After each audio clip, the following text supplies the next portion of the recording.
Kinumpirma ni celebrity mom Jackie Forster sa kanyang video na hiwalay na sina Kylene Alcantara at Kobe Paras.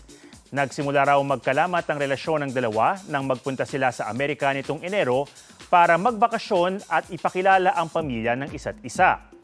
Nais daw ni na Jackie na manahimik pero bukod sa bashing, mas nakababahala raw ang nangyayaring stalking.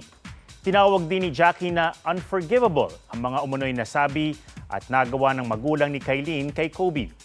Kunesyon din ni Jackie ang pananahimik ni Kylene sa kabila ng mga akusasyon kaya nagmumukhang cheater umano si Kobe.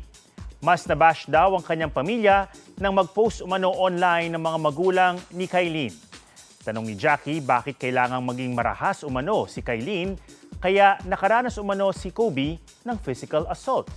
Kinukuha pa ng GMA Integrated News ang tugon ni Kylene at ng Sparkle GMA Artists Center. Huwag magpahuli sa mga balitang dapat niyong malaman. Mag-subscribe na sa GMA Integrated News sa YouTube.